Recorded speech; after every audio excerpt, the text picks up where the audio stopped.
very strong field, isn't it, as the whistle goes. You mentioned it, Jenny Nesbitt, watch out for her. Someone who represents Wales quite regularly, went to those Commonwealth Games in Birmingham in 2022.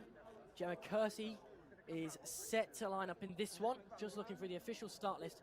Can't see her. Let's run through that now, though. Jenny Nesbitt, Georgie, Grgec, Holly Dixon, Kosana, Weir, Rebecca Johnson, Lauren Hall, Niamh Brown, Emily Ruane, Nadine, Donegan, Elizabeth Apsley, Hannah Seeger, Kristina, Popadich, Iris, Courtney, Lauren Russell, Jemima, Ridley, Olivia, Stillman, Clementine, Cooper, and Mimi Corden-lloyd. That's your lineup, your latest lineup. There might be some changes as a few athletes drop off the list, but that's your provisional lineup for this women's 3,000 metre A race. And I think it could play out very, very similar to that men's B race just then, to be honest with you. When you look at someone like Jenny Nesbitt and Georgie Grgec, if these two athletes are on form, I think they could be runaway victors. They've both got a low 9-minute clocking season's best. Why wouldn't they be looking inside 9 minutes? Pacemaker Kristina Aragon, or was supposed to be Kristina Aragon, although we were supposed to see her tonight. So I don't believe she will be pacing this one. So let's see who takes things out over on the far side. But yeah, waterfall start as these women's will file in. We're going to see just the same as we saw in the men's. Couple set of wave lights for them to lock into as well. And it is Jenny Nesbitt Harrison who is straight to the fore in this one. And they file in behind her. I can see Georgie Grgec there as well in the green, potentially tracksmith colours. Big fan favourite at Herne Hill, so she'll have a lot of support out there on the track this evening and bang on through the first 200, 35 and change, as you'd expect. Well, it's just a question, how far under 9 minutes can we get? I think the athlete, as we said before the race, is the athlete on the front who's going to be looking to go the furthest, and their personal best of 8:44 for Jenny Nesbitt, who's 8th at the UK Championships over 5,000 metres. We know she likes to control races. She does it over the country quite a lot. Haven't seen so much of that from her on the track in recent years, but this is an opportunity for her to get back to it. I remember watching her on another Vinco stream a couple of years ago. I think it was a 3,000 metres she did at the Welsh Championships, where she obliterated the field, winning by about 250 metres. It's going to be closer today, I think. You can see another athlete going with her. Is that Grgec? Georgie Grgec of Herne Hill? It might just be. It is indeed. So they're your first two, as you said before the race started, 9:01 and 9:02, the season's bests. Kosana Weir of Thames Valley trying to go with them, but the gap's opened already. I think she could be in for a lonely run back in third. But as I say, Jenny Nesbitt, the athlete on the front. Yeah, like you say, for someone like Weir, it's a tough position to be in. You know the pace is 71s. You know that, with the lifetime best, we're at 9:22. That's a little bit beyond her. And but it's just how much do you measure it? Do you sort of try to go with it? Do you just sort of key off them, give them a metre or two a lap, and just kind of stay in touch? But she's in a tough position, and she'll check her shoulder. And Nadine Donegan, the Irish athlete, 9:33 lifetime best, is just in behind her. She too is in a tricky position, but at least she's got Weir to kind of aim at. Whereas you look at Nesbitt, you look at Grgec, they're not coming back to Weir, unless something drastic happens and they have a nightmare. They're two very, very high caliber athletes, over 5,000, over 3,000. You don't think they're going anywhere. They seem to be enjoying themselves. They're right on pace at the moment. And Harrison, for me, good to see Jenny Nesbitt back, getting back to her best out here as well, coached by Chris Jones. Heads up that sort of British endurance setting. You're right, it is really great to see her back. She's based in Cardiff, of course, and she's one of those athletes that you see time and time again in meets local to there, but it's been a while since we've seen her venture this far outside of Wales, and it is great just to see her back on track and looking so comfortable at the front of the race. It just shows her resilience, really, after a couple of difficult years.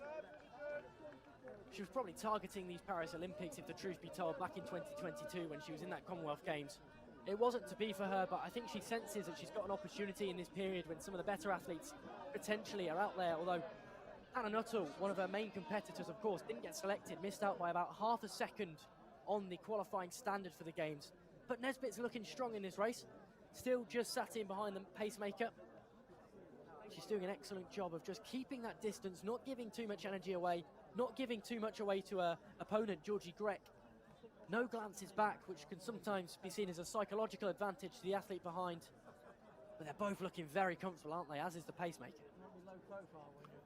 The pacemaker's looking very, very comfortable. I wonder how far she's going to get. But yeah, I just thought then for a minute they might be struggling a little. You know, there's a slight gap opening up, and I think the pacer just checked her shoulder just to see. And you can see now there, going across the line, that's 2 or 3 meters. And you can see Georgie Grgec now. Is this her chance to just loop round? And this is where tactically as a runner, you've got all sorts of things going through your mind. Because, you know, I'm sure part of Grgec is thinking, I'm eager, I don't want to let the pacer go away, but at the same time, this pacer could drop out in elapsed time, and then you're the one leading, and Nesbitt is going to be allowed to just kind of sit behind you and do the work. So Grgec has just got to kind of toy with Nesbitt at this stage in the race for me, and just give her a little bit of space, and when you go, just go. You know, don't hold back. Instead, she's going to battle, and we're seeing it now unfold.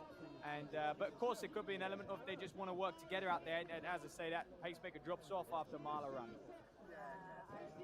And Matt, to be honest, they might have dropped off on the pacemaker, but they haven't dropped out the lights at all.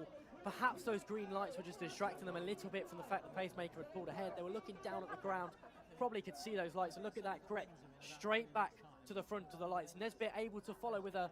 There is an element of them working together, but I think they're working more with the lights, if I'm being honest, than they were with the pacemaker. Look at that, exactly on that first green light, and now Nesbitt starts to struggle. Georgie Grgec moves clear. Could this be the move of the race? Could this be the moment where this race is decided? What has Jenny Nesbitt got left in the tank? This could be a very, very important lap for the Pontypridd rodent, who bases herself over in Cardiff. Can she stay with the New Zealander from Herne Hill? You're right, it's a very, very important lap. You've got to compose yourself. You're going through the rough patch. You've got to ride that wave now. You've got to come through the other side. We're just over 1,000 meters to run, and Georgie Grgec comes into this with a very good performance over 5,000 a few weeks ago out in Paris. 15:40 she ran there. It's a massive lifetime best for her. And she's clearly hungry, chomping at a bit to go here. And look, sub 9 minutes for 3,000, no joke. And it would indicate she's probably got more in the tank, over 5,000 as well, to be honest with you. So Grgec putting on a show here on her home track.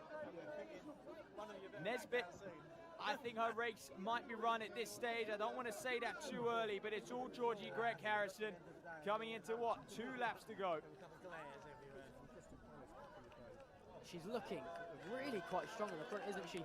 She's almost toying with the lights now, moving forward a light, moving back a light. And I hate to say it, Matt, but I agree with you. Nesbitt now some 30 perhaps meters down, probably not that far, probably more like 10, 15 meters down. But Georgie Grgec on the front is looking superb. I wonder who's down in 3rd place, but make no doubt about it, this isn't a poor run from Nesbitt at all. She's only just off the back of the lights. We said she'd run 9:01 this season. Grgec had run 9:02. I think they're on for a quicker pace than that in the early stages here, as you say. Around a lap and 3/4 left to run. But those lights really doing all the work for Georgie Grgec there, who's just staying perfectly inside the green as they light up her shins. She continues round now. This is where she could really do with some company, just to hang on in there, just to grit her teeth. But it was that middle lap for me, from what, 1,400 or 1,600 meters round to 2,000 meters. She absolutely flew. She hit the lead. That was a fast split. I'd love to get a split on that. That was where she put the hammer down. The damage was done. She gapped Nesbitt. She had to do that in order to win the race. To think bigger picture. She's done exactly that.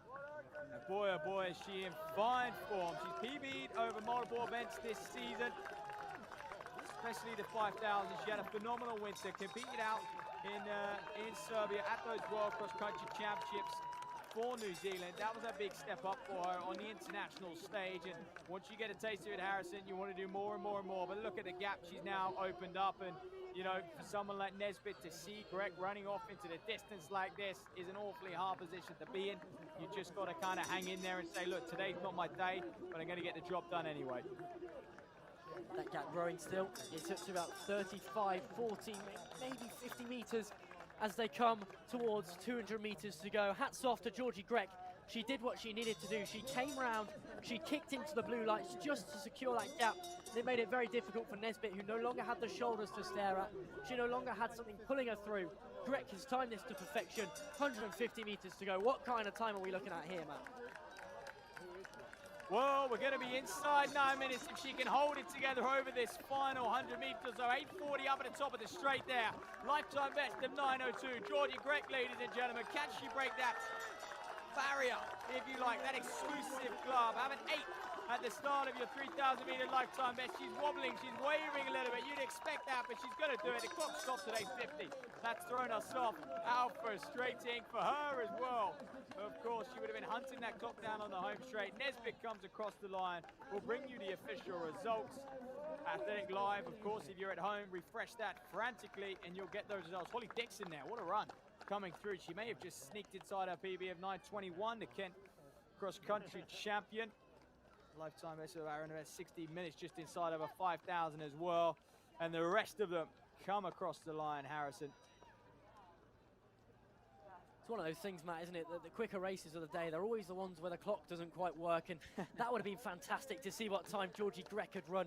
We know it's a personal best, don't we? We think it's her first time under 9 minutes. Hopefully, our clock stopped on 8:50. As Matt said, Athletic Live is your place for the results. Hopefully, we'll get it on there very shortly. I'm clicking refresh repeatedly. I'm so excited for her. What a game changer that could be if she's gone somewhere around the 8:50 mark. 8:57.61 for Georgie Grgec, confirmed, official, up on the results. So 8:57, she, well, look, 5 seconds at that level, that's a big battering of your lifetime best. When you start talking about going sub 9 minutes, that's a serious chunk to take off. So she'll be awfully pleased with that. And do you know what? You know, her lifetime best to 15:40 earlier, just a few weeks ago over 5,000. I think she could even threat that again. She could get close to 15:30. That's the level she's operating at. That's what she's run over 3,000. So the New Zealand international, based here in London, trains out of this track, runs for Herne Hill. Cracking race, and well, let's soak it all up once more. Nesbitt happy to take on the early lead, sitting in behind the pacemaker. Georgie Grgec smart. She saw the time she wanted to run. No doubt about it, sub 9 was on the card today for her. She had that in the back of her mind that she'd like to do it. There's the move where she came around Nesbitt. You can see she moved into the blue lights just to secure that gap and make sure Nesbitt couldn't come with her. There she is, passing a back marker as she entered the home straight. Georgie Grgec of Herne Hill, the New Zealander, has gone sub 9 minutes for the first time in her life. There it is, crosses the line, dominant performance. We think around 8:57. It's popped off of Athletic Live for now, but we did see it flash up at 8:57, so we hope for her sake that that's correct.